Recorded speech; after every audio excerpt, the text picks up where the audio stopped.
All right, folks, it is time for another turning project. I got this sent to me by Stainless Bottle Stoppers. Actually, there's two sizes. This is the larger one, but this is their newest kit. It's their brass carving mallet. So they've already come out with a brass hammer kit. It had kind of a dual-headed hammer type thing.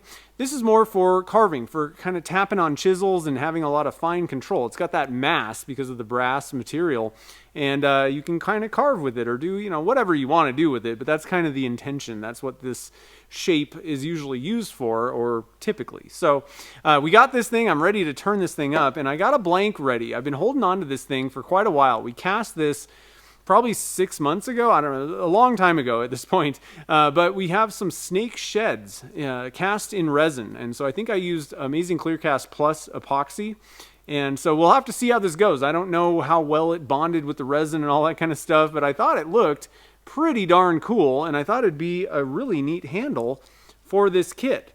So let's get it chucked up on the lathe and start making some shavings.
The next morning.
Well, all right, guys, this thing turned out fabulous. I'm super excited about this. I wasn't really sure how this was going to go, if it was just going to blow up in my face. I had a face mask on the whole time, and frankly, I wasn't going easy on it. I pulled out the bigger carbide and I was kind of hacking away at it. Just kind of wanted to see if it would stay together, and it did okay. It was kind of touch and go here and there. There was some cracking and things going on, but overall, obviously, it stayed together, and man, what an amazing kit and a fun project to make. So big thank you to the guys over at Stainless Bottle Stoppers for hooking me up. I wanted to mention there are two sizes. I did the larger one just because it fit the handle. I didn't want to have to turn that blank down to like nothing. So I went for the larger one, but just kind of feeling these both, the big one's pretty heavy, like you're going to be smacking things with that. I think for most people, if you're like carving and just want that kind of fine tapping, I would probably go with the small one. It's actually more the weight that you would probably want for that type of work. This one will definitely, smack some stuff. So, but a really fun project, and it's a great thing to have, one of these kind of carving mallets. A lot of times you need to pull out a chisel and do just a little bit of work. It's a good tool to have on hand. And if you can make your own handle for it, that's even better, I think. So just a couple little notes about like the finish, the CA glue thing that was going on. When I was turning it, there were areas where the blank was kind of separating, or the resin was kind of separating from the snake skin. So I was kind of flooding it, trying to hope that it would kind of seep in there and hold things together a little bit. So there was quite a few coats of that, basically, just trying to kind of keep things together. And then I tried using, the super fast thin from Starbond to kind of try and fill any little gaps or anything like that, and also for the structure. And then once it was filled, then I switched to Mercury Thin Flex. I like that for like the top coat finish. It just seems to work a little bit better. Like in the end, it's very glossy, I think. The other thing is it has a little bit longer working time. That way you can kind of get things on, smooth it out, and it's not just setting up on you right away. So that's the one that I usually use for finishes, like the top coat finish on, on blanks, pen blanks, or anything like that, is Mercury Thin Flex. And then also I wanted to mention that the accelerator, the spray stuff that I use, that's also a Mercury brand, and it's it's like formulated to be very, like light. It's not going to make the CA glue kick really fast or hard. It's kind of mild, let's say, is maybe a better word. So it's not aggressive. It's a good one to have. It works with any CA glue. So that's the one that I always use when I'm using accelerator. Some accelerators can be so aggressive that it makes the stuff actually foam up, which is not what you want. So if you want to get the Thin Flex for finishes or whatever you want to use it for, or the accelerator, you can pick that up at turnerswarehouse.com. And then I usually get my Starbond, I think, from Amazon, and I like their super fast thin for that kind of repair work, letting it soak in. It's just very thin, and it cures really quick. So just a couple things. Once I had everything kind of filled up, then I switched over to my Thin Flex and applied a few coats, built that up, and then just kind of sanded and polished. And man, it is very, very clear. Very good finish. Everything looks great. So just kind of wanted to mention those couple things. The last thing, if you want to see this blank being made, again, we did this on a live stream, so I'll have a link down in the show notes and on the screen to where that is. So if you want to see this being, cast, actually, you can do that. So anyway, I hope you guys enjoyed watching this video. If you did enjoy it, definitely hit that like button down below. I had a blast making it. If this is your first time on my channel, we do all kinds of resin casting projects, tips and tricks, and experiments around here. So if you're interested in that kind of stuff, definitely hit the subscribe button so you get notified when new videos get posted. And if you're thinking about getting into resin casting, but you're not really sure where to begin, check out my ebook, The Beginner's Guide to Resin Casting. It answers all those beginner questions like, what do I need to get started? How does it all work? It'll help you get over that initial learning curve so you can get in the shop and start doing some resin cast projects of your own. It's available on my website if you're interested. So anyway, guys, until next time, thanks for watching this video, and happy casting!